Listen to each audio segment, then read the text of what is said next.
Hello everyone, मेरा नाम है शिवम। आज हम डिस्कस करने जा रहे हैं डी फार्म फार्माकोग्नोसी का चैप्टर नंबर 8, 9 और 10। इस वीडियो के अंदर हम तीनों चैप्टर्स को डिस्कस कर लेंगे। चलिए हम शुरू करते हैं। सबसे पहले जो अपना टॉपिक आता है वो है role of medicinal and aromatic plants in national economy and their export potential, chapter number 8। ठीक है, चलिए हम स्टार्ट करते हैं। देखिए, सबसे पहले डेफिनेशन दे रखी है कि भाई मेडिसिनल प्लांट्स क्या होते हैं। मेडिसिनल प्लांट्स वो होते हैं जिन प्लांट्स में ऐसे कॉन्स्टिट्यूएंट्स हों जो हम बॉडी में लें तो वो एक फार्माकोलॉजिकल एक्शन प्रोड्यूस करें, उनको हम बोलते हैं भाई मेडिसिनल प्लांट्स। या सिंपली बोले, medicinal plants are those plants which contain a pharmaceutically active agent. ठीक है, तो वो क्या हो जाएंगे? मेडिसिनल प्लांट हो जाएंगे। अगला आता है एरोमेटिक प्लांट्स। देखिए, एरोमेटिक ये आता है अरोमा शब्द से। ठीक है, अरोमा का क्या मतलब होता है? एक स्ट्रॉन्ग कैरेक्टरिस्टिक स्मेल। ठीक है, उसको हम अरोमा बोलते हैं। जैसे जब भी कोई सब्जी बनती है हमारे घर पर तो उसकी कैसी खुशबू आती है मसालों के कारण। ठीक है, तो वो होता है अरोमा। तो एरोमेटिक प्लांट्स क्या हैं? एरोमेटिक प्लांट्स वो प्लांट्स हैं जिनके अंदर वोलाटाइल ऑयल्स होते हैं और वो एक कैरेक्टरिस्टिक स्ट्रॉन्ग ओडर या स्मेल प्रोड्यूस करते हैं। ठीक है, वो हो गए हमारे एरोमेटिक प्लांट्स। एग्जांपल्स देख लेते हैं। तुलसी, अश्वगंधा, एलोवेरा, सेना, इसबगोल, मेंथा जिसको पेपरमिंट बोलते हैं, यूकालिप्टस, सैंडलवुड, लेवेंडर। अब देख सकते हैं हम यूकालिप्टस, सैंडलवुड, लेवेंडर, ठीक है, मेंथा, ये तुलसी, अश्वगंधा, इन सब के अंदर वोलाटाइल ऑयल्स है और इनके अंदर एक स्ट्रॉन्ग ओडर भी आती है, स्मेल भी आती है। ठीक है ना, बदबू की बात नहीं कर रहे, एक कैरेक्टरिस्टिक स्मेल की बात कर रहे हैं। ठीक है, वो अच्छी भी हो सकती है। जैसे अब पेपरमिंट है, इसकी हम सबको स्मेल पता है, बहुत तेज स्मेल होती है। जैसे हम इसको सूंघते हैं तो आंखों से पानी ऐसा सब आने लग जाता है। ठीक है, तो इसको यूज किया जाता है। ठीक है, कभी कभी परफ्यूमरी इंडस्ट्रीज में भी यूज किया जाता है। ठीक है, और हमारे कफ सिरप्स में भी इसको यूज किया जाता है क्योंकि ये कूलिंग सेंसेशन भी एक प्रोड्यूस करते हैं। ठीक है, साथ ही इसको ऑइंटमेंट्स में भी डाला जाता है कूलिंग सेंसेशन के कारण। तो ये सब हम जानते हैं। ठीक है, तो यही बोल रहे हैं कि एरोमेटिक प्लांट्स को परफ्यूमरीज में, सेंट बनाने में, डिओड्रेंट बनाने में भी यूज करते हैं, कॉस्मेटिक्स में भी यूज करते हैं, फूड इंडस्ट्रीज में और फ्लेवरिंग इंडस्ट्रीज में भी यूज करते हैं। आगे की बात करें, role of medicinal and aromatic plants in national economy. अब देखिए, नेशनल इकोनॉमी क्या है? नेशनल इकोनॉमी है देश की अर्थव्यवस्था। ठीक है, यहाँ पैसे से बात हो रही है, पैसे के लेन देन की बात हो रही है। अब जिस देश में मेडिसिनल प्लांट्स ज्यादा होंगे और एरोमेटिक प्लांट्स ज्यादा होंगे, ठीक है, तो उसके पास क्या क्षमता होगी? उसके पास क्षमता होगी कि वह दूसरे देशों को एक्सपोर्ट कर सकता है। उससे क्या होगा? उससे दूसरे देशों का पैसा हमारे पास आएगा। ठीक है, तो ये क्या हो गया? फायदा हो गया। ठीक है, कंट्री को फायदा हो गया, ओवरऑल कंट्री के लोगों को फायदा हो गया। ठीक है ना, वैसा ही बोल रहा है कि रोल बताया जा रहा है एरोमेटिक और मेडिसिनल प्लांट्स का हमारे देश की इकोनॉमी में या किसी भी देश की इकोनॉमी में। देखिए, सोर्स ऑफ रॉ मटेरियल्स क्या बोल रहा है? Provide raw materials for pharmaceutical industry. अब जो मेडिसिनल और एरोमेटिक प्लांट्स है ये फार्मास्यूटिकल इंडस्ट्री के लिए रॉ मटेरियल का काम करते हैं। कैसे?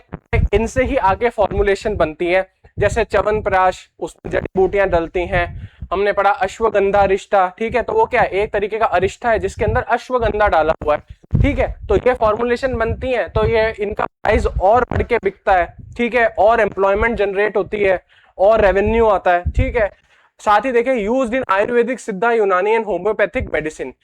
ये जो मेडिसिनल और एरोमेटिक प्लांट्स है ये हमारे ट्रेडिशनल सिस्टम्स में यूज होते हैं उपचार के लिए। Crude drugs, herbal extracts, essential oils की सप्लाई है। ठीक है भाई, क्या जानते हैं हम, हमारे जो ज्यादातर एलोपैथी में ड्रग्स हैं वो कहीं ना कहीं कहां से हमको मिल रहे हैं? प्लांट से मिल रहे हैं। उनको हम लैब्स में थोड़ा मॉडिफाई कर रहे हैं और क्या कर रहे हैं? फॉर्मुलेशन बनाकर दे रहे हैं। तो कह सकते हैं हम कि जो मेडिसिनल और एरोमेटिक प्लांट्स हैं हमें जो हमारे लेटेस्ट जो ड्रग्स हैं वो सप्लाई कर रहे हैं, तभी यहां पर लिखा है। ठीक है, इनसे जो मिलता है मेडिसिनल और एरोमेटिक प्लांट से वो क्रूड यानी रॉ यानी कच्ची फॉर्म में होता है। फिर हम इंडस्ट्रीज में उसको रिफाइन करके फॉर्मुलेशन बनाकर आगे बेचते हैं। ठीक है, used for manufacturing herbal formulations, ये बात कर ली हमने। अब देखिए, जिसके पास ये हर्बल और मेडिसिनल प्लांट्स होंगे कंट्री में, उससे क्या होगा भाई? एम्प्लॉयमेंट जनरेट होगी, मतलब लोगों को रोजगार मिलेगा। कैसे? फार्मिंग की जाएगी। जब फार्मिंग की जाएगी इन मेडिसिनल प्लांट्स की तो वो कौन करेगा? लोग करेंगे। तो उनको क्या मिलेगा?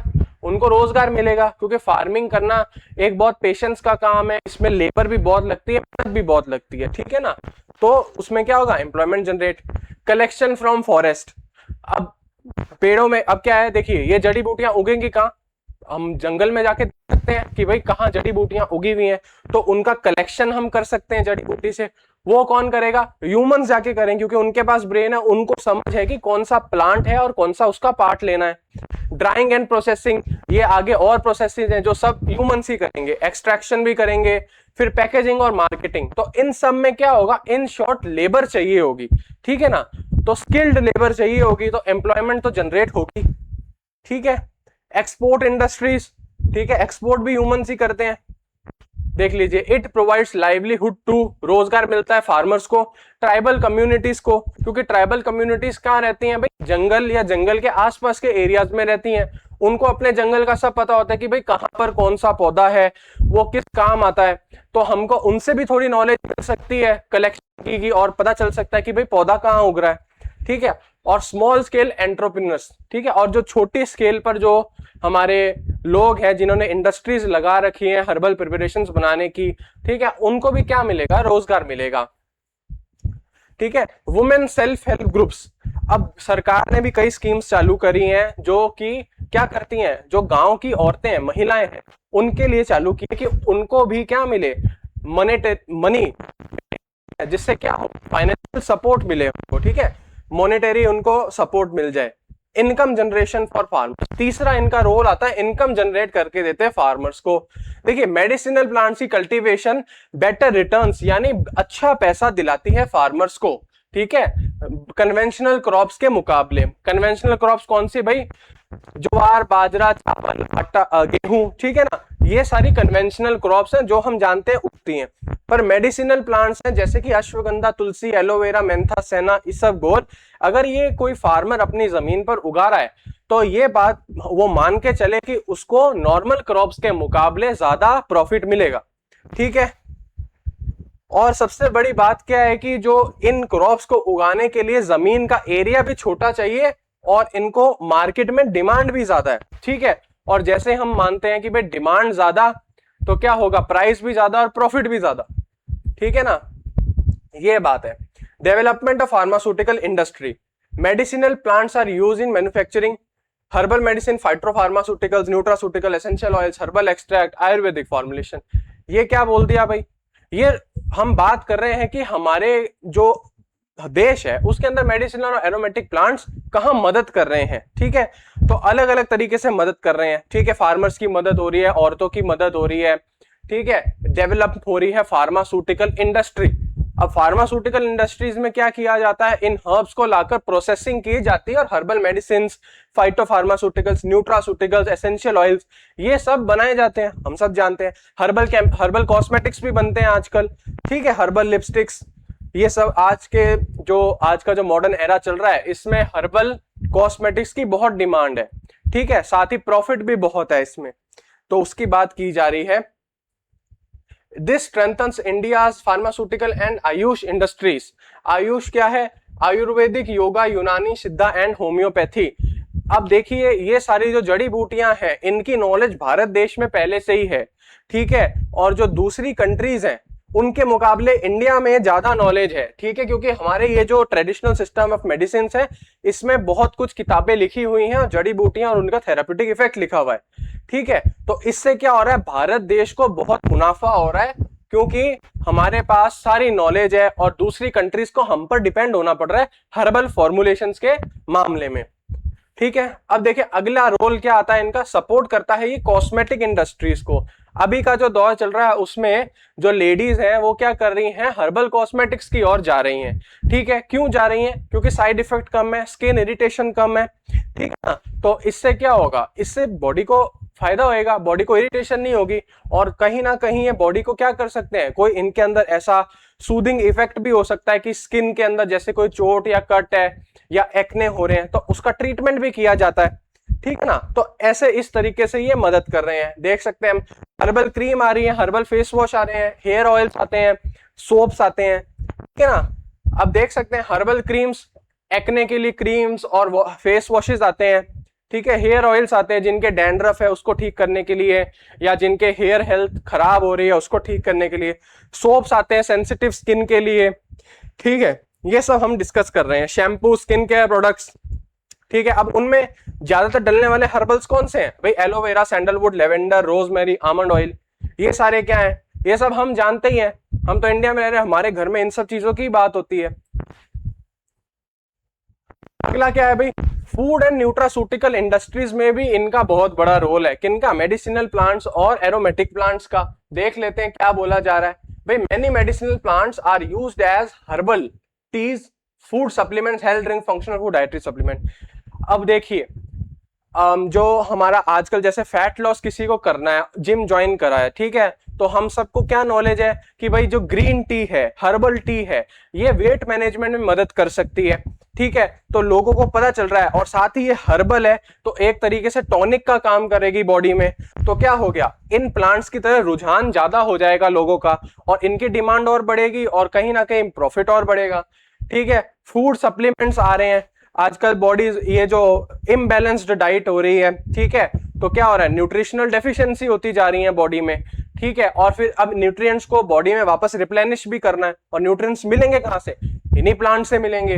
हेल्थ ड्रिंक्स बननी है, अरिस्टा, असावा, ठीक है, ये सारे हैं, भस्मा, ठीक है, ये पाउडर्स हैं, ये सारे क्या करेंगे? हेल्थ मेंटेन करने का काम करें। फंक्शनल फूड्स की बात कर ली, डाइटरी सप्लीमेंट्स की बात कर ली हमने। एग्जांपल देखिए, गार्लिक, स्पाइरुलिना, टर्मरिक, जिंजर, सोए। अब जो सोया है वो हम सब जानते हैं प्रोटीन का सोर्स है, आइसोफ्लेवोन्स इसके अंदर होते हैं। वुमेन के लिए स्पेशली ये बहुत फायदेमंद है, ठीक है, और प्रोटीन का अच्छा सोर्स तो ये है ही। Ginger, ginger anti inflammatory activities होती हैं इसके अंदर, ठीक है। Turmeric, turmeric anti inflammatory, antiseptic properties होती हैं, डाइजेशन इंप्रूव करती है, इन्फेक्शन में क्या करती है? मदद करती है सही करने में। स्पाइरुलिना एक तरह की एल्गी है, ठीक है, इसके अंदर क्या है? इसके अंदर अच्छा खासा प्रोटीन होता है, प्लांट प्रोटीन होता है। गार्लिक, गार्लिक हमारा जो ब्लड की डेंसिटी है उसको मेंटेन करने का काम करता है, ठीक है, तो ये, और डाइजेशन मेंटेन करने का काम करता है, देख सकते हैं हम, कोलेस्ट्रॉल मेंटेन करने का काम करता है। तो ये सारे फायदे हैं हमारे हर्ब्स के, ठीक है। कंजर्वेशन ऑफ बायोडाइवर्सिटी, अब देखिए जब ये पेड़ पौधे उगाए जाएंगे, ठीक है, तो इनका अच्छा खासा ध्यान रखा जाएगा, तो इससे क्या होगा? बायोडाइवर्सिटी, हमारे जो देश है भारत की, वो बनी रहेगी। अब बायोडाइवर्सिटी क्या होती है? बायोडाइवर्सिटी होती है कि कितने वैरायटी के प्लांट्स हम उगा रहे हैं, ठीक है, हमारे पास बड़े पेड़ भी हैं, उसके साथ छोटी घास भी है, छोटे पौधे भी हैं, ठीक है, लकड़ी की स्टेम, श्रब्स भी हैं, हर्ब्स भी हैं, ठीक है ना। तो ये बोल रहा है कि कंजर्वेशन होएगा किसका? बायोडाइवर्सिटी का, क्योंकि ये मेडिसिनली प्लांट्स हैं जो हमारे, ये हमारे लिए बहुत इंपॉर्टेंट है, तो इनको हम बचाकर रखेंगे। तो इसके आसपास का भी हम ध्यान रखेंगे कि आसपास के एनवायरनमेंट को भी बनाकर रखा जाए, है ना। तो ये हमने क्या बोला है? एनकरेज करता है कल्टीवेशन मेडिसिनल प्लांट्स के, ठीक है, कल्टीवेशन मतलब उगाना मेडिसिनल प्लांट्स को। Reduce excessive collection from forest, अब देखिए नेचुरली ये चीजें उगती हैं, पर कहीं ना कहीं अगर हम फॉरेस्ट में से सारी ये चीजें सारा हम पौधे कलेक्ट करके ले आएंगे, तो इससे क्या होगा? नेचर में इम्बैलेंस पैदा होगा, ठीक है ना। तो ये है, तो फिर इससे हम क्या कर रहे हैं? हम नेचर से कंट्रोल्ड मात्रा में ले रहे हैं और खुद का नया उगा रहे हैं, ठीक है ना। Helps conserve endangered medicinal plants, अब कुछ ऐसे मेडिसिनल प्लांट्स हैं जो जिनकी मात्रा, पॉपुलेशन है जिनकी, वो कम होती जा रही है, ठीक है ना, वो कुछ कुछ जगह ही पाए जा रहे हैं, ठीक है। अब उनको बनाए रखने के, उनको बचाकर रखने के लिए क्या किया जा रहा है? उनका कल्टीवेशन कराया जा रहा है कंट्रोल्ड एनवायरनमेंट में, ठीक है, नर्सरीज में, ठीक है। तो उससे क्या होगा? कंजर्वेशन होगा एंडेंजर्ड प्लांट्स का। Promote sustainable agriculture, sustainable agriculture वो होता है जो कि आज की जरूरतों को भी पूरा करे, साथ ही जो फ्यूचर जनरेशन है उनकी जरूरतों को भी ध्यान रखे, कि भाई हम तो ले रहे हैं, जो यूज कर रहे हैं वो ठीक है, लेकिन आने वाली जो पीढ़ी है उसको भी जरूरत पड़ेगी, उसका ध्यान रखते हुए काम किया जाए, ठीक है। आगे की बात करें हम, रिसर्च एंड ड्रग डिस्कवरी। अब मेडिसिनल प्लांट्स, एरोमेटिक प्लांट्स का रोल बता रहे हैं रिसर्च एंड ड्रग डिस्कवरी के अंदर। बोला है क्या? न्यू ड्रग मॉलिक्यूल्स मिल सकते हैं, अलग फाइटोकेमिकल्स, नेचुरल एंटीऑक्सीडेंट्स और नोवल थेराप्यूटिक यानी नए थेराप्यूटिक एजेंट्स मिल सकते हैं। ठीक है। रूरल डेवलपमेंट, अब देखिए गांवों के अंदर क्या है, जमीन अच्छी खासी है, उपजाऊ जमीन है, खेती मेन उधर उधर का क्या है, मेन हमारा ऑक्यूपेशन है गांवों का। तो वहां कहीं ना कहीं क्या है, उन लोगों के पास नॉलेज है कि कौन सी सॉइल में कैसी क्रॉप उग सकती है, उस क्रॉप को कितना पानी देना है, कितनी बार देना है, ठीक है ना। तो ये सारा क्या हो गया भाई, इससे हमारा जो रूरल एरिया है उसकी इनकम बढ़ रही है, agro based agriculture based industry बढ़ रही है, सेल्फ एम्प्लॉयमेंट हो रही है, ठीक है। और माइग्रेशन क्या हो रहा था कि गांवों से लोग सिटीज में आ रहे थे क्योंकि गांव में रोजगार खत्म हो रहा था, ठीक है। खेती क्या है, कम होती जा रही है धीरे धीरे, और लोग सारे सर्विस सेक्टर में आ रहे हैं। तो अब इससे क्या हो रहा है, मेडिसिनल और एरोमेटिक प्लांट से लोगों ने देखा कि हाँ भाई इसमें प्रॉफिट ज्यादा है, डिमांड भी ज्यादा है, इनकी बिक्री बहुत ज्यादा होती है। तो वो सारे क्या कर रहे हैं, वापस एग्रीकल्चर में जाकर मेडिसिनल और एरोमेटिक प्लांट्स की खेती करने लग गए हैं, जिससे उनको मुनाफा हो रहा है। और क्या हो रहा है उसके साथ, और उसके साथ लोगों को और भी रोजगार वो दे पा रहे हैं। आगे मिलते हैं, आगे बात करते हैं। अब कंट्रीब्यूशन टू जीडीपी आ गया। देखिए देश के अंदर क्या है कि भाई उसके लोगों को फायदा होना चाहिए, वो तो हो ही रहा है, साथ ही देश की जीडीपी यानी ग्रॉस डोमेस्टिक प्रोडक्ट पे क्या प्रभाव पड़ रहा है। Medicinal plant sector contributes to agriculture, pharmaceutical industry, AYUSH industry, herbal product industry, export earnings, ठीक है। ये बोल रहा है कि भाई एग्रीकल्चर में हमको फायदा हो रहा है, ठीक है, लोग एग्रीकल्चर की तरफ जा रहे हैं, ठीक है। फार्मास्यूटिकल मैन्युफैक्चरिंग हो पा रही है क्योंकि हर्ब्स हमारे पास खूब है। आयुष इंडस्ट्री जो हमारा ट्रेडिशनल सिस्टम है मेडिसिन का, वो आज तक बना हुआ है, ठीक है ना। हर्बल प्रोडक्ट इंडस्ट्री बन रही है, नई नई इंडस्ट्रीज। और साथ ही क्योंकि भारत की रिच बायोडाइवर्सिटी है, मतलब बहुत सारे पौधे भारत में उग सकते हैं, ठीक है ना।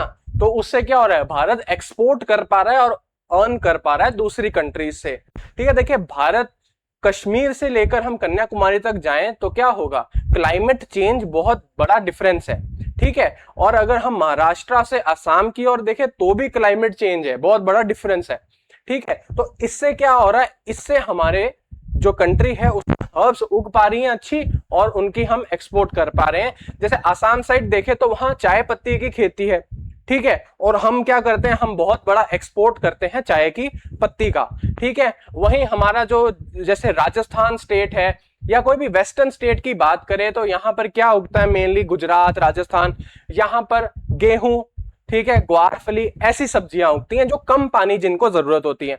वहीं चाय पत्ती को बहुत ज्यादा पानी की जरूरत है, कोल्ड और ह्यूमिड क्लाइमेट की जरूरत है, सॉइल अलग चाहिए उसके लिए, ठीक है ना।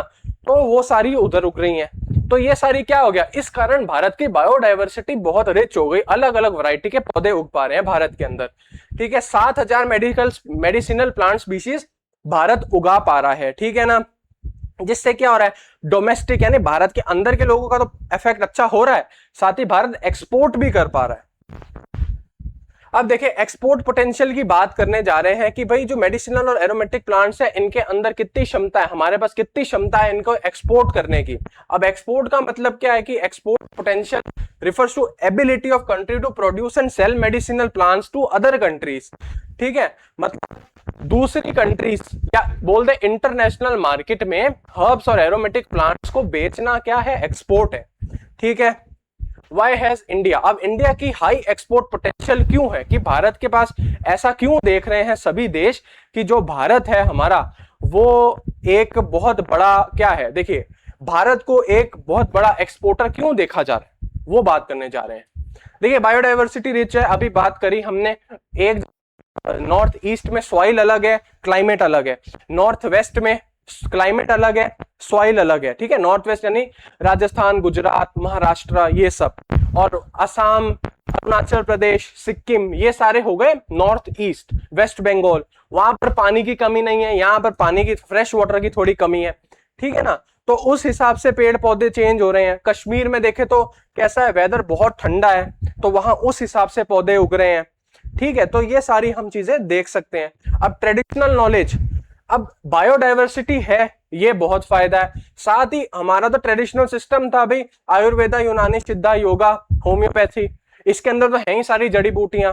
तो ऑलरेडी लोगों ने क्या देखा, मतलब आसपास के देशों ने क्या देखा है भाई, कि भारत के पास तो नॉलेज भी बहुत है, इनकी बायोडाइवर्सिटी भी बहुत रिच है, साथ ही फेवरेबल क्लाइमेट। अब भारत जो हमारी कंट्री है इंडिया, वो आती है इक्वेटर के पास, ठीक है। इक्वेटर है वो भारत के बीचों बीच से पास होती है, ठीक है, तो ये क्या मतलब भाई कि ट्रॉपिकल क्लाइमेट है। ठीक है, साथ ही सब ट्रॉपिकल क्लाइमेट है, मतलब क्यों भाई, देखिए इक्वेटर बीच से पास हो रही है, अब साउथ इंडिया की तरफ जाएंगे तो वो क्या हो गया, इक्वेटर से थोड़ा दूर हो गया रीजन, तो सब ट्रॉपिकल क्लाइमेट बोल दिया। साथ ही टेम्परेट क्लाइमेट है, देखिए 3 क्लाइमेट जोन भारत देश के अंदर आ रहे हैं। ठीक है, तो हम समझ सकते हैं कि क्या हो रहा है यहाँ पर, 3 क्लाइमेट जोन्स आ रहे हैं, इसका मतलब क्या है कि भाई कितनी वैरायटी हम उगा सकते हैं, क्योंकि क्लाइमेट ही मेन कारण है पौधा उगने का। ठीक है, इंक्रीजिंग ग्लोबल डिमांड, अब अमेरिका, यूरोप, ठीक है, जापान, चाइना, ऐसे जो देश हैं जिनके पास क्या है, जिनके पास टेक्नोलॉजी बहुत ज्यादा है, लेकिन भारत के पास नेचुरल रिसोर्सेज बहुत ज्यादा है। ठीक है, नेचुरल रिसोर्सेज बहुत ज्यादा है भारत के पास, लेकिन पॉपुलेशन भी उतनी ही ज्यादा है, इसीलिए हमको कहीं ना कहीं कमी पड़ जाती है। वहीं अमेरिका को अगर देखें तो उनके पास नेचुरल रिसोर्सेज कम है भारत के मुकाबले। ठीक है, लेकिन उनकी पॉपुलेशन भी बहुत कम है भारत से, इसीलिए उनको कमी नहीं पड़ रही, लेकिन लैंड रिसोर्स उनके पास बहुत ज्यादा है भारत के मुकाबले देखा जाए तो, इसीलिए वो क्या है, क्या कर पा रहे हैं, उधर खेती कर पा रहे हैं। ठीक है, किनकी, कन्वेंशनल क्रॉप्स की। ठीक है, जैसे व्हीट, राइस, बार्ली, इन सब की खेती की जा रही है उधर। ठीक है, लेकिन भारत में मेडिसिनल प्लांट्स की खेती की जा रही है क्लाइमेट के कारण, ये सारा क्लाइमेट के कारण हो रहा है। ठीक है, अमेरिका में कहीं ना कहीं क्या है, क्लाइमेट ऐसा नहीं है। भारत के पास देखिए 3 क्लाइमेट जोन है, ट्रॉपिकल, सब ट्रॉपिकल और टेम्परेट, तो इस कारण हमको थोड़ा रिलीफ है कि हम मेडिसिनल इंपॉर्टेंट प्लांट्स उगा पा रहे हैं। ठीक है, अभी इसके ऊपर बात करें, ग्लोबल डिमांड क्यों बढ़ती है, कि भाई अमेरिका कहता है मेरे पास लैंड रिसोर्स तो बहुत है पर क्लाइमेट ऐसा नहीं है। ठीक है, उसके पास टेक्नोलॉजी भी बहुत है पर क्लाइमेट नहीं है। ठीक है ना, तो उससे क्या होगा, वो क्रॉप्स नहीं उगा पाएगा। ठीक है, साथ ही नॉलेज, नॉलेज भारत के पास ज्यादा है अमेरिका के मुकाबले। ठीक है, ये हो गया, इसीलिए क्या हो रहा है, ग्लोबल डिमांड इंक्रीज हो रही है।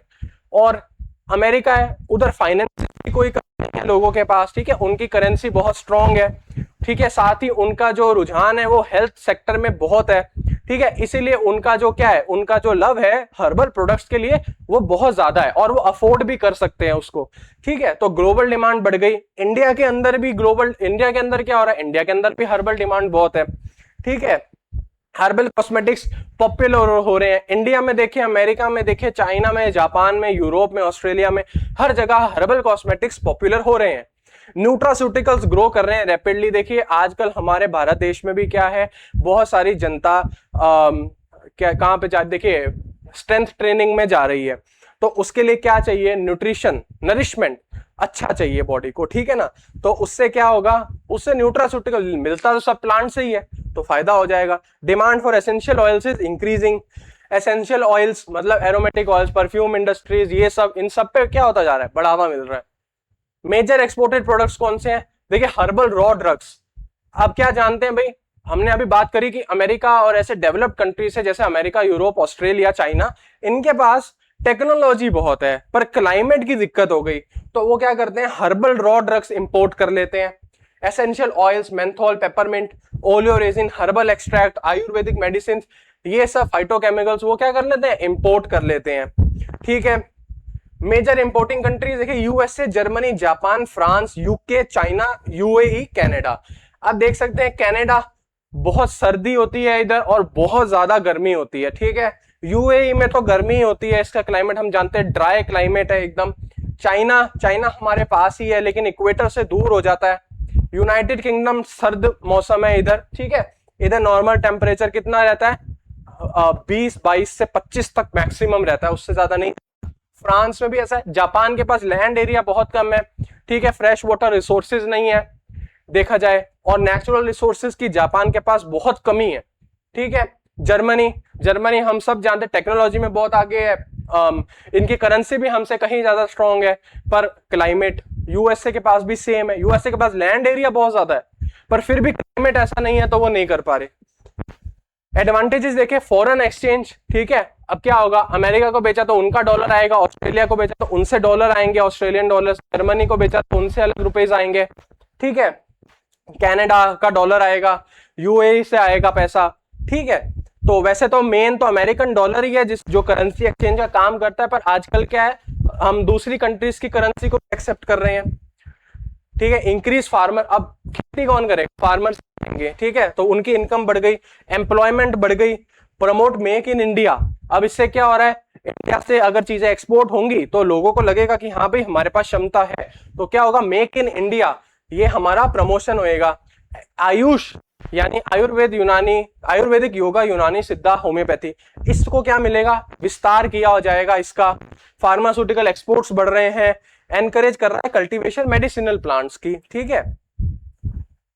अब देखिए चैलेंज क्या है, lack of standardisation, quality maintain करने की दिक्कत आ जाती है, क्योंकि बहुत सारे लोग हैं, ठीक है, जो उगा रहे हैं, कुछ बहुत बढ़िया क्वालिटी उगा रहे हैं, कुछ थोड़ा एडल्ट्रेशन कर रहे हैं, तो कहीं ना कहीं क्या हो सकता है, दिक्कत आ सकती है, कहीं क्वालिटी गिर सकती है। देखिए ओवर हार्वेस्टिंग, अब जमीन है उसकी उपजाऊ क्षमता है, उसको बार बार अगर हम उस पे क्रॉप्स उगाएंगे, ठीक है ना, उसको टाइम नहीं देंगे अगर हम रिस्टोर होने का, तो क्या होगा, जमीन बंजर होती जाएगी, ये चीज हमको ध्यान रखनी है। लिमिटेड प्रोसेसिंग फैसिलिटीज, ठीक है, भारत के पास क्या टेक्नोलॉजी की कमी है, कंपटीशन फ्रॉम अदर कंट्रीज, अब क्या है, वो सब चाहती है कि भारत से जो रॉ मटेरियल है वो हमारे पास आ जाए, पर हम क्या चाहेंगे कि हम ऐसी फॉर्मुलेशन बनाकर भेजें जिससे हमको मुनाफा ज्यादा हो, ठीक है ना, पर उसमें क्या है, कंपटीशन बढ़ रहा है, क्योंकि दूसरी कंट्रीज है जिनके पास टेक्नोलॉजी है पर रॉ मटेरियल नहीं है, ठीक है, तो वो हमसे फॉर्मुलेशन क्यों खरीदेंगे। देखिए मेजर्स टू इंप्रूव क्या है भाई, measures to improve export, export कैसे बढ़ाया जाए, प्रमोट करें good agriculture and collection practices को, एनकरेज ऑर्गेनिक कल्टीवेशन, मतलब फर्टिलाइजर यूज ना करें, क्वालिटी कंट्रोल और स्टैंडर्डाइजेशन करें, वैल्यू एडेड हर्बल प्रोडक्ट्स बनाएं, सपोर्ट करें फार्मर को, गवर्नमेंट स्कीम्स, अब गवर्नमेंट सब्सिडी देती है कि हाँ फार्मर को इतना पानी दिया जाए, इतना पेट्रोल या डीजल दिया जाए कि वो ट्रैक्टर चला सकें, ठीक है, और क्या किया जाए, रिसर्च और मॉडर्न प्रोसेसिंग टेक्नोलॉजीज पर काम किया जाए, ठीक है। अब अगला क्या आता है, brief introduction and therapeutic application of nutraceuticals and related products, ठीक है। न्यूट्रास्यूटिकल्स क्या है, न्यूट्रास्यूटिकल्स फूड है या फूड से मतलब हर्बल प्रोडक्ट, हर्बल प्लांट से मिलने वाले प्रोडक्ट्स हैं जो कि हेल्थ बेनिफिट्स देते हैं, ठीक है। एक तो बेसिक न्यूट्रिशन है, मतलब जो हम खाना खा रहे हैं, ठीक है, उसके अलावा हमको अगर चाहिए, ठीक है, उसको हम बोलते हैं न्यूट्रास्यूटिकल्स, ठीक है। एक तो हमारा दाल चावल रोटी, ठीक है, और सलाद, ये हम खा रहे हैं, ठीक है। अब इसके अलावा हम क्या करें, आयरन का सप्लीमेंट लें, ठीक है, तो उसको हम क्या बोलेंगे, वो न्यूट्रास्यूटिकल्स में आ जाएगा, ठीक है। पर यहां हम हर्बल न्यूट्रास्यूटिकल्स की बात कर रहे हैं, तो इसके अंदर हम किसको गिनेंगे, जैसे कि हम अगर आयरन के लिए हम चुकंदर खाएं या उसका चुकंदर और गाजर का जूस पिए तो वो न्यूट्रास्यूटिकल बन जाएगा, या ऐसी कोई फॉर्मुलेशन आती हो मार्केट में उसका सेवन हम करें तो वो हम बोल देंगे न्यूट्रास्यूटिकल्स। की भाई बेसिक न्यूट्रिशन के बाद अगर कोई नरिशमेंट वाली हम हर्बल प्रिपरेशन ले रहे हैं तो वो न्यूट्रास्यूटिकल है। They help in prevention and management of diseases while improving overall health, prevent करती है डिसीजेस को, मैनेज कर पाते हैं डिसीजेस को, और ओवरऑल हेल्थ इंप्रूव करती है ये। साथ ही हम इसके एग्जांपल्स देख लेते हैं, जैसे कि probiotics, Horlicks, spirulina, carotenoids, omega 3 fatty acids किससे मिलते हैं, कॉड लिवर ऑयल, ठीक है, जैसे कॉड मछली के लिवर से मिलते हैं, शार्क लिवर ऑयल, उन सबसे ओमेगा 3 फैटी एसिड्स मिलते हैं, जिसके अंदर क्या आते हैं, डोकोसा हेक्सायूनिक एसिड, डीएचए, जो ब्रेन, ठीक है, बच्चों में ब्रेन डेवलपमेंट, फीटस में ब्रेन डेवलपमेंट का काम करता है, इम्यूनिटी बूस्टर है। इकोसा पेंटाइनोइक एसिड ईपीए, वो क्या है, इम्यूनिटी बूस्टर है, हेल्थ मेंटेन करके रखेगा, ठीक है, स्किन की क्या करेगा, स्किन को इंटैक्ट रखेगा, स्किन हेल्थ मेंटेन करके रखेगा। तो ये सारे क्या है हमारे न्यूट्रास्यूटिकल्स। थेराप्यूटिक एप्लीकेशन देखिए, कार्डियोवास्कुलर डिसीजेस से बचाएगा, ओमेगा 3 फैटी एसिड्स की बात करिए, ठीक है, वो इंप्रूव करेंगे इम्यूनिटी, ठीक है, reduce risk of diabetes, cancer prevention, improve bone health, ठीक है, सपोर्ट हेल्दी एजिंग। अब हमारे देखिए बोन हेल्थ की बात करिए तो हमारे पास आता है सहजन, ठीक है, सहजन की फली होती है जिसमें कैल्शियम बहुत अच्छी मात्रा में होता है, उसका सेवन अगर करें तो बोन हेल्थ मेंटेन रहेगी, ठीक है। Healthy ageing, blood cholesterol lower करेगा, गार्लिक खाइए, ठीक है, ब्लड का क्या करेगा, डेंसिटी मेंटेन करके रखेगा, डाइजेशन मेंटेन करेगा, साथ ही कोलेस्ट्रॉल लो करके रखेगा, डाइजेस्टिव हेल्थ देखिए बात करी हमने। अब अगला आ रहा है एंटीऑक्सीडेंट्स। एंटीऑक्सीडेंट क्या होते हैं, एंटीऑक्सीडेंट वो सब्सटेंस होते हैं जो बॉडी के सेल्स को डैमेज से बचाते हैं। कैसी डैमेज से भाई, ऑक्सीडेशन वाली डैमेज से। क्या मतलब है इसका कि भाई हमारे जो एनवायरनमेंट है उसमें फ्री रेडिकल्स घूम रहे हैं, ठीक है, वो हमारी बॉडी के जो सेल्स हैं उससे रिएक्ट कर सकते हैं और उनको ऑक्सीडाइज कर सकते हैं, जिससे सेल एबनॉर्मल चीजें बना सकता है, उससे सेल डेथ हो सकती है, तो वो हमको नहीं कराना। तो एग्जांपल देखें एंटीऑक्सीडेंट्स के, तो क्या है भाई, विटामिन सी, ई, बीटा कैरोटीन, सेलेनियम, लाइकोपीन। ठीक है, ये सारे क्या है भाई, हमारे एंटीऑक्सीडेंट्स हैं जो हमारे सेल्स की हेल्थ को मेंटेन करके रख रहे हैं। थेराप्यूटिक एप्लीकेशन, सेलुलर डैमेज से बचाएं, reduce ageing effects, vitamin E और सी बहुत अच्छे हैं हमारी स्किन के लिए। विटामिन सी इम्यूनिटी के लिए अच्छा है, विटामिन ई स्किन के लिए और हेयर के लिए अच्छा है। लोअर रिस्क ऑफ कैंसर, ठीक है, बीटा कैरोटीन, लाइकोपीन जैसी चीजें कैंसर का क्या करती हैं, लोअर करती है चांस को। Improve immune function, cardiovascular disease से बचाएंगी। आईज को किससे बचाएंगी, कैटरैक्ट और मैकुलर डीजनरेशन। क्या बोल रहे हैं भाई, कैटरैक्ट क्या होता है भाई, मोतियाबिंद होता है कैटरैक्ट, उससे आईज को बचाकर रखेंगे। कौन सी चीजें, बीटा कैरोटीन गाजर से मिलता है, अब गाजर हम जानते हैं आंखों के लिए अच्छी होती है। ठीक है, वुंड हीलिंग में मदद करते हैं।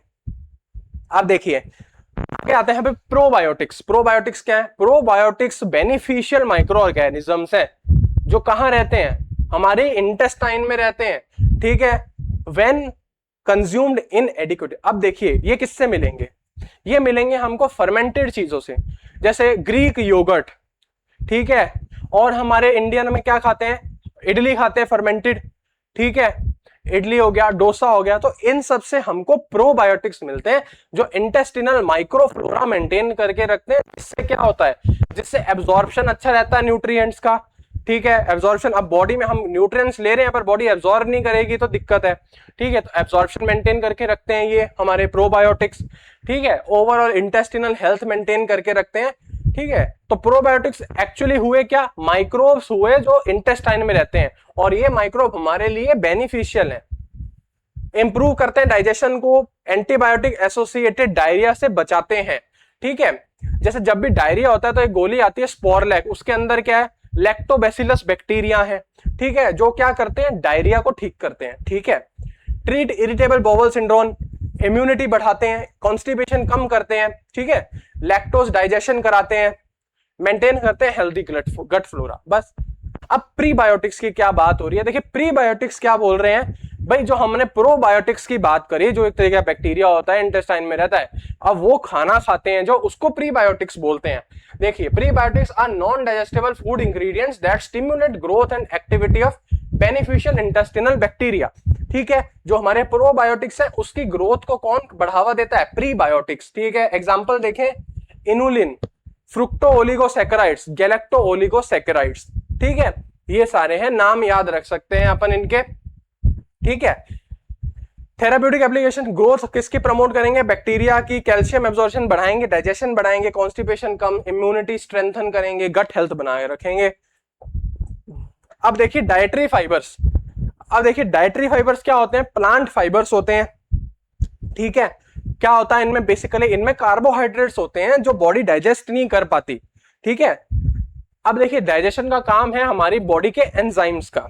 ठीक है, तो डाइटरी फाइबर्स वो कार्बोहाइड्रेट्स हुए जो प्लांट से मिल रहे हैं। ठीक है, और ये क्या काम करते हैं, रफेज का काम करते हैं। मतलब देखिए हमको चाहिए, जब हमको स्टूल अगर बॉडी से पास करवाना है तो हमको फाइबर अच्छा खासा चाहिए। ठीक है, उसके बाद हमको वाटर चाहिए, तो उससे क्या होगा, वो सारा जो फाइबर और वाटर है वो मिलकर हमारा पेट साफ करके हमारा इजेशन हो जाएगा बराबर। ठीक है, तो उसी की बात की जा रही है कि जो डाइटरी फाइबर्स हैं वो मेन फाइबर हैं हमारे लिए, जो रफेज का काम करते हैं, जो हमारे स्टूल का बल्क बढ़ाते हैं और पेट साफ अच्छे से हो जाता है। ठीक है, देखिए सॉल्यूबल फाइबर, इनसॉल्यूबल फाइबर, अब वो किस सोर्स क्या है इनका, oats, wheat bran, fruits, vegetables, legumes. ठीक है, लेग्यूम्स मतलब हमारी जो दालें हैं वो। ठीक है, ओट्स, व्हीट, ठीक है, ये सारे क्या है, ये डाइटरी फाइबर। हम जो रोटी खाते हैं उससे हमको फाइबर मिलता है। ठीक है, ओट्स, उससे हमको फाइबर मिलता है। फ्रूट जैसे कि गुआवा, उससे हमको फाइबर मिलता है। सोया नगेट्स आती हैं जो, ठीक है, होती वो प्रोसेस्ड है, लेकिन उससे क्या मिलता है, अच्छा खासा प्रोटीन मिलता है, आइसोफ्लेवोन्स मिलते हैं, फाइबर और कार्बोहाइड्रेट्स मिलते हैं। ठीक है, therapeutic applications, prevent constipation, lower blood cholesterol. ठीक है, blood glucose, obesity, colon cancer, bowel improvement, सबको इंप्रूव करेगा। प्रमोट सेटाइट, क्या लिखा है इसका मतलब भाई, फीलिंग ऑफ फुलनेस। ठीक है, एक बोलते हैं कि जैसे हमने खाना खाया तो हम बोलेंगे कि भाई आई फील सेशिएटेड, इसका मतलब क्या है, कि मेरा पेट मुझे भरा हुआ लग रहा है। तो वही है कि ये जो डाइटरी फाइबर्स अगर हम ज्यादा खाएंगे तो उससे क्या होगा, हमारे पेट में वजन बढ़ेगा, ठीक है, और हमको लगेगा हमारा पेट भरा हुआ है। इससे क्या होगा, इससे हम ज्यादा खाना नहीं खा पाएंगे और वेट भी हम मेंटेन कर पाएंगे, ठीक है। वहीं अगर हम देखें, जब भी हम शादी का जैसे मैदे के हम नान या ऐसा रोटी खाते हैं, ठीक है, और ऑयली खाना खाते हैं, तो उससे क्या होता है, उससे हमारा पेट भर जाता है बहुत जल्दी, बहुत हैवी फील होता है उसके बाद, ठीक है। तो वो किस कारण है, क्योंकि ऑयल बहुत हैवी होता है, ठीक है। और साथ ही ये जो हमने मैदे की अगर हम नान या ऐसा रोटी खाते हैं तो उससे क्या है, उसके अंदर फाइबर भी बहुत कम है। क्या करता है, ये हमारा जो डाइजेशन है उसको इम्बैलेंस कर देता है, ठीक है। आगे की हम बात करें, ओमेगा 3 फैटी एसिड्स क्या होते हैं भाई, essential poly unsaturated fatty acid होते हैं जो नॉर्मल बॉडी फंक्शंस के लिए काम आते हैं, ठीक है।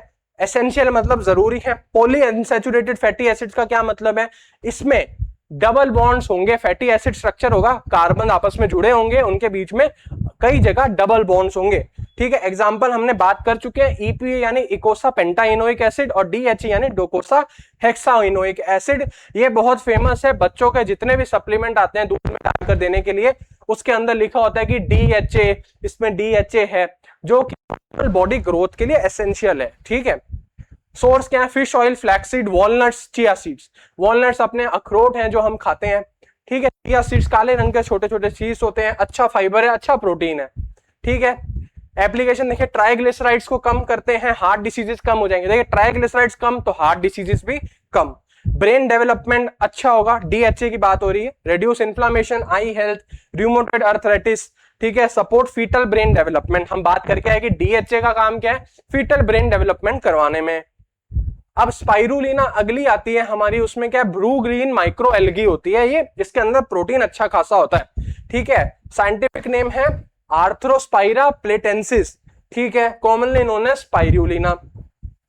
लेकिन इसमें भी क्या दिक्कत है, अगर आप सोचे जैसे अगर कोई जिम फ्रीक है, ठीक है, तो वो सोचे कि भाई स्पाइरुलिना में बहुत अच्छा प्रोटीन होता है, 100 ग्राम स्पाइरुलिना में देखा जाए तो 50 से 60 ग्राम प्रोटीन होता है। लेकिन इस मात्रा में अगर स्पाइरुलिना कोई दिन की खा ले तो वो उसके लिए फेटल है, ठीक है। तो वो क्या करेगी, बहुत ज्यादा उसकी बॉडी में इम्बैलेंस पैदा करेगी, डाइजेशन को पूरा सप्रेस कर देगी, ठीक है। तो स्पाइरुलिना की जो सेफ डोजेज है वो 3 से 4 ग्राम ही है दिन की, ठीक है। ये इसका एक डिसएडवांटेज हम कह सकते हैं। हालांकि एंटीऑक्सीडेंट, प्रोटीन, चलो प्रोटीन नहीं मिलेगा, मिनरल, विटामिन, एंटीऑक्सीडेंट इससे भरपूर मिल जाएंगे उस मात्रा में 3 से 4 ग्राम में, तो ये एक हेल्थ सप्लीमेंट की तरह काम कर सकता है। लेकिन प्रोटीन सप्लीमेंट अगर इसको देखें तो ये नहीं कर सकता काम, ठीक है। सारी चीजें वही हैं, हीमोग्लोबिन लेवल बढ़ाएगा, कोलेस्ट्रॉल घटाएगा, वेट मैनेजमेंट में मदद, antioxidant activity, protein energy, malnutrition को ठीक करेगा। अगला कैरोटीनॉइड से नेचुरल प्लांट पिगमेंट है, बीटा कैरोटीन, ठीक है। ये सारी किससे मिलती है, गाजर से मिलती है, चुकंदर से मिलती है, ठीक है। अब हम जानते हैं भाई जो हमारा बीटा कैरोटीन, लाइकोपिन, ल्यूटीन, जीजैंथिन, ठीक है, ये है क्या करते हैं, विजन इंप्रूव करेंगे, विटामिन ए की डेफिशिएंसी कम करेंगे, बचाएंगे उससे। विटामिन ए की डेफिशिएंसी होती है भाई, उसको बोलते हैं नाइट ब्लाइंडनेस या रतौंधी बोलते हैं। रात में क्या होता है, रात में बिल्कुल नहीं दिखता लोगों को जिनको ए विटामिन की डेफिशिएंसी हो जाती है। एंटीऑक्सीडेंट एक्टिविटी, कैंसर के रिस्क को कम करेंगे, स्किन हेल्थ बढ़ाएंगे, हार्ट डिसीजेस से क्या करेंगे, protect against heart diseases, prevent age related macular degeneration. अगला आता है हमारा सोया। देखिए सोया क्या है, सोया येलो कलर की शेप होती है। देखिए राजमा हम सबने देखा है, वो लाल रंग का होता है या ब्राउन पिंक रंग का होता है, ठीक है। वहीं सोया कैसी होती है, येलो कलर की होती है, शेप सेम होती है राजमा से उसकी। प्रोटीन रिच लेग्यूम है, अच्छा इसमें फाइबर है, अच्छा इसमें प्रोटीन है, प्रोटीन से ज्यादा लेकिन इसमें कार्बोहाइड्रेट है, ठीक है।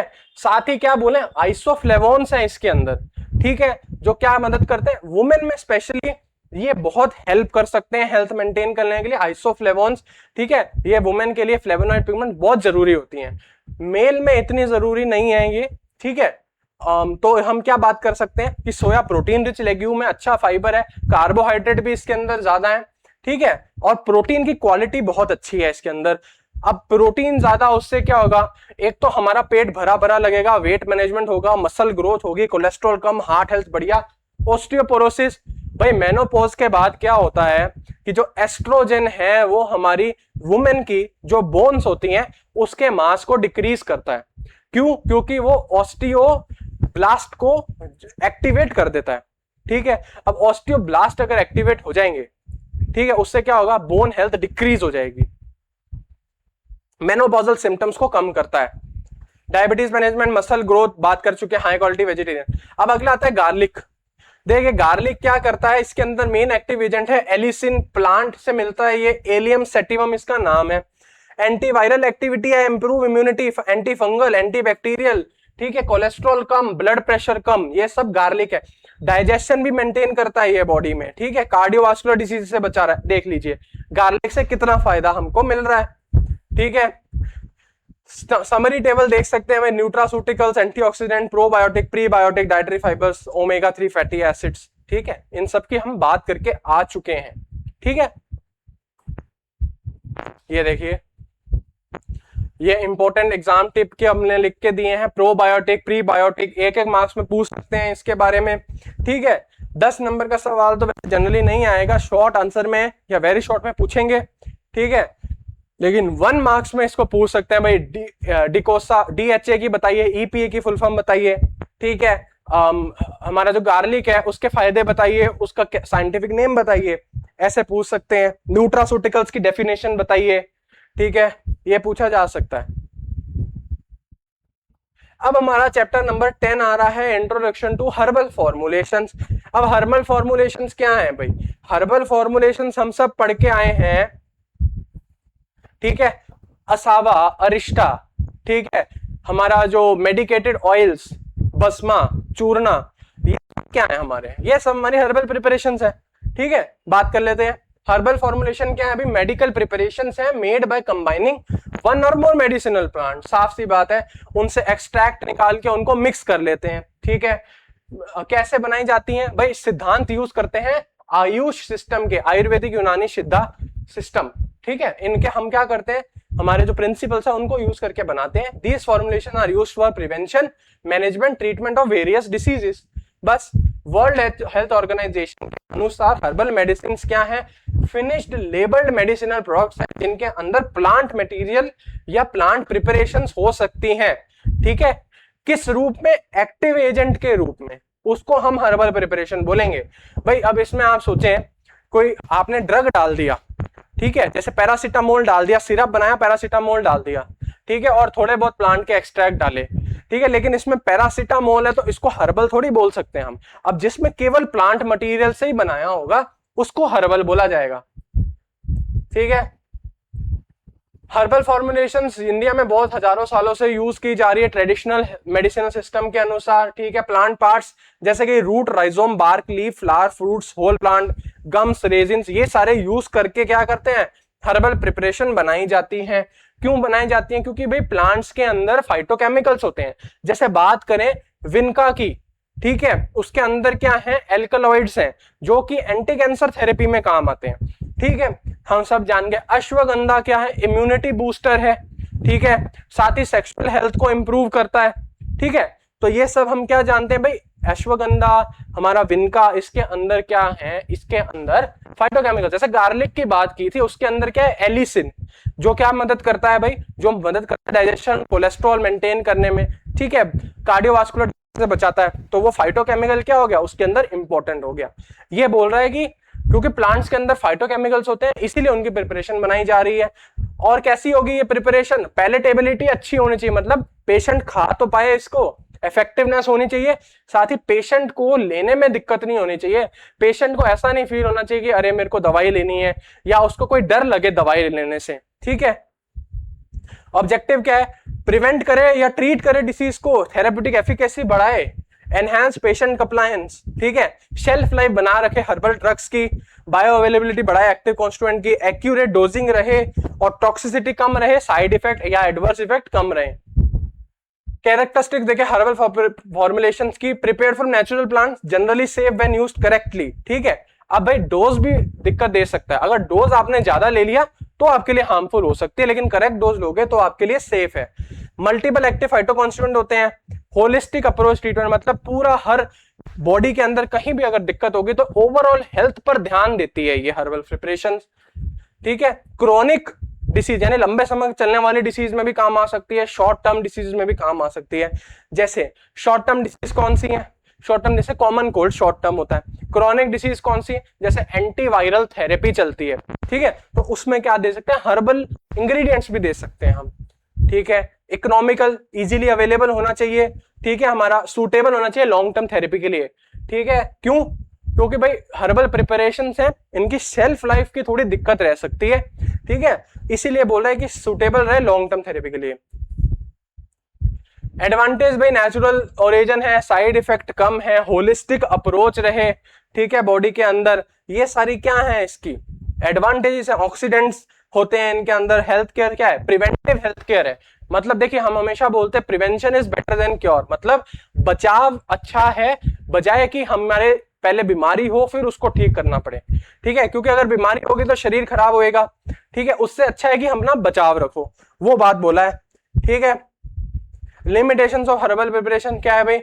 ज्यादा रॉ मटेरियल्स की क्या है भाई? क्वालिटी रॉ मटेरियल्स की दिक्कत दे सकती है। स्लो ऑनसेट ऑफ एक्शन है कुछ कंडीशंस में। लैक ऑफ स्टैंडर्डाइजेशन है सम प्रिपरेशंस का। रिस्क ऑफ एडल्ट्रेशन है। पॉसिबिलिटी है माइक्रोबियल कंटेमिनेशन की। ड्रग हर्ब इंटरेक्शंस हो सकते हैं अगर बॉडी में आपने कुछ और खाया है।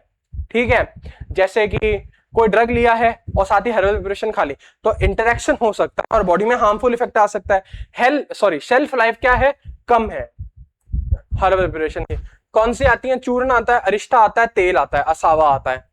ठीक है, घृता आता है, गुटिका यानी वाटी यानी टैबलेट्स, लेह अवलेह जैसे सेमिसॉलिड यानी अपना च्यवनप्राश, भस्म आता है, क्वथ आता है यानी डिकॉक्शन। ठीक है, सिरप एंड हर्बल एक्सट्रैक्ट्स आते हैं। भस्म आता है, भस्म हम सब जानते हैं भाई मिनरल मेटल प्रिपरेशंस है। इंप्रूव डाइजेशन, इम्यूनिटी बढ़ाते हैं। यूज बता रहे हैं भाई हर्बल फॉर्मुलेशन का कि भाई इम्यूनिटी अच्छी रखेंगे, डाइजेशन और भूख बढ़ाएंगे, डायबिटीज हाइपरटेंशन मेंटेन करके रखेंगे, रेस्पिरेटरी डिसऑर्डर, एरेथराइटिस सबको ठीक करेंगे। ठीक है, एग्जाम्पल देख सकते हैं, च्यवनप्राश आता है, त्रिफला चूर्ण, दशामूलरिष्टा, अशोकारिष्टा जिसमें अशोका बार्क यूज की जाती है। गायनेकोलॉजिकल डिसऑर्डर किसमें होते हैं? वुमेन में होते हैं जनरली, उनको दी जाती है। ब्रह्मी घृता जिसमें ब्रह्मी होता है, मेमोरी एनहेंसमेंट। ठीक है, अब भाई हर्बल प्रिपरेशंस का साइड इफेक्ट कम है। ठीक है, लेकिन इनका जो सेवन है वो लंबे समय तक करना पड़ता है, तब बॉडी में क्या आएगा? इफेक्ट आएगा। ठीक है, तो केवल और केवल ये दिक्कत है। वहीं हमारे एलोपैथिक अगर ड्रग्स की बात करें तो इंस्टेंट रिलीफ दे देते हैं, इसीलिए उनको आज के जमाने में ज्यादा यूज किया जाता है हर्बल के मुकाबले। ठीक है, इंपॉर्टेंस क्या है भाई? आयुर्वेद यूनानी सिद्धा सिस्टम में यूज किए जाते हैं भाई। ठीक है, ग्लोबल डिमांड है, बात करके आए हम कि ग्लोबल डिमांड है। न्यूट्रास्यूटिकल, कॉस्मेटिक और वेलनेस प्रोडक्ट में यूज करते हैं। Preventive health care, healthy lifestyle के लिए कंट्रीब्यूट करते हैं। ठीक है, बस इतनी बात थी। ये हमने चैप्टर 8, 9 और 10 डिस्कस कर लिया फार्माकोग्नोसी का। मिलते हैं नेक्स्ट वीडियो में, तब तक के लाइक शेयर और सब्सक्राइब करें। कमेंट आप कर सकते हैं, कोई अगर डाउट है आपको आप हमसे बेझिझक पूछ सकते हैं, हम आपका उसको रिप्लाई जरूर देंगे। Thank you.